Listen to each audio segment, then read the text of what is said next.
আমাদের বার্তা স্পষ্ট, এনাফ ইজ এনাফ, যা হয়েছে যথেষ্ট হয়েছে।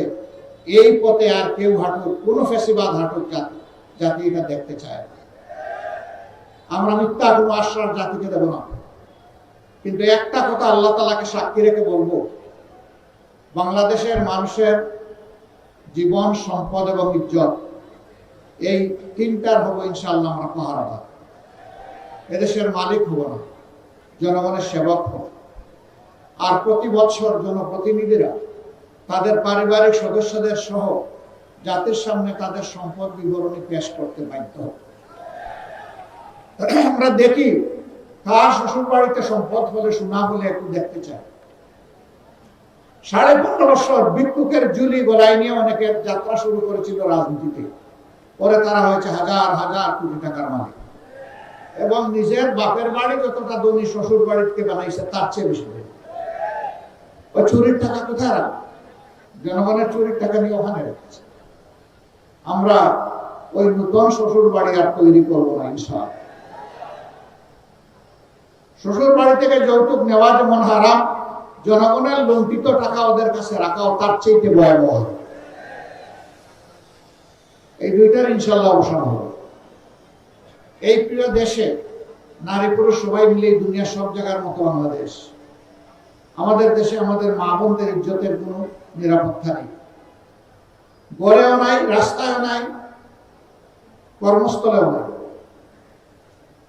ইনশাআল্লাহ অগ্রাধিকারের ভিত্তিতে এইটাই আগে নিশ্চিত করা হবে। যে জাতি তাদের মাদেরকে সম্মান করতে জানে, সেই জাতিকে আল্লাহ তাআলা সম্মান বাড়িয়ে দেন। আর যে জাতি তাদের মায়েদেরকে, মায়ের জাতিকে, মা বোন এবং মেয়েদেরকে সম্মান করতে জানে না, আল্লাহ তাআলা কিভাবে তাদেরকে সম্মানিত করবেন? দুইজন মানুষ ছাড়া সবাই মায়ের গর্ভ থেকে দুনিয়া এসেছে, হযরত আদম আলাইহিস সালাম এবং হযরত হাওয়া আলাইহিস সালাম। বাকি সবাই মায়ের পেট থেকে দুনিয়া এসেছে। হযরত ঈসা ইবনে মারইয়াম আলাইহিস সালামের বাবা ছিলেন না, কিন্তু মা ছিল। মায়ের ঋণ শোধ করা কোনো সন্তানের পক্ষে সম্ভব নয়। সেই মাকে একটু সম্মানও দেখাবো না, এর চাইতে বড় জুলুম আর কি হতে পারে? ইনশাআল্লাহ আমরা তাদের সম্মানটুকু এবং নিরাপত্তাটুকু ইনশাআল্লাহ প্রতিষ্ঠিত করব। আল্লাহ যেন আমাদেরকে তৌফিক দান করে। যুবক বন্ধুরা, তোমরা তৈরি হয়ে যাও বাংলাদেশের দায়িত্ব গ্রহণ করার জন্য। এখানে দুইজন প্রার্থী আছেন, দুইজনকে আপনারা চিনেন। নাহিদ ইসলামের জন্ম এখানে, বেড়ে ওঠা এখানে। আমি মার কাছে মাসের গল্প শোনাতে চাই না, আমার চাইতে নাহিদকে আপনারা ভালো চিনেন। কিন্তু এটা বলতে চাই, ইনশাআল্লাহ ইনসাফের বাংলাদেশের পক্ষে জনগণের রায় আল্লাহর মেহেরবানিতে যদি অর্জিত হয়, তাহলে সেই সরকারে অবশ্যই নাহিদ ইসলামকে আপনারা একজন মন্ত্রী হিসাবে দেখবেন। আমরা হাতে হাত ধরে একসাথে কাজ করব, তবে শুধু 11 আসনের জন্য নয়। আমরা বাংলাদেশের 56,000 বর্গমাইলের প্রতি ইঞ্চি মানুষ আর 18 কোটি মানুষের প্রত্যেকের হকের উপরে আমরা পাহারাদারি করবো ইনশাআল্লাহ। কারোর সাথে আমরা বেইনসাফি করব না। এই এলাকা ঢাকার অন্তর্ভুক্ত, রাজধানীর প্রাণকেন্দ্রে অবস্থিত হওয়া সত্ত্বেও হাজারো সমস্যা জর্জরিত ওই কারণেই যে সমস্যাগুলো সমাধান করতে গিয়ে দেশের টাকা বিদেশে চলে গেছে, কোনটা কানাডা, কোনটা সিঙ্গাপুর, আর গড়ে উঠেছে সুরম্য বেগমপাড়া। আমরা যদি সেই টাকাগুলো ফিরিয়ে আনতে পারি, আর আগামীতে আর কোন রাজনৈতিক দুর্বৃত্ত যদি দেশের টাকা লুণ্ঠনের সেই দুঃসাহস না দেখায়, বাংলাদেশ হু করে সামনের দিকে এগিয়ে যাবে ইনশাআল্লাহ।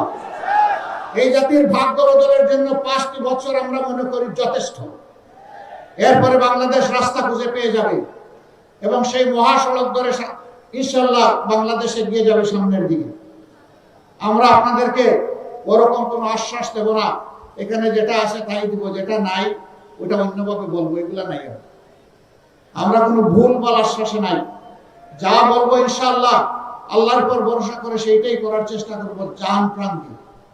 যেভাবে জুলাই এনে দিয়েছে আমাদের সহযোদ্ধারা জান প্রাণ দিয়ে, সেইভাবে আগামীর দায়িত্ব আমরা পালন করবো ইনশাআল্লাহ জান প্রাণ দিয়ে। আসুন একটা বেইনসাফি মুক্ত, জুলুমবাজ মুক্ত, চাঁদাবাজ মুক্ত, দখলবাজ মুক্ত, মামলাবাজ মুক্ত, আধিপত্যবাদ মুক্ত একটা ন্যায় ইনসাফের মানবিক বাংলাদেশ গড়ার জন্য আমরা হাতে হাত কাঁধে কাঁধ মিলিয়ে সামনের দিকে এগিয়ে যাই। আল্লাহ আমাদেরকে তৌফিক দান করুন।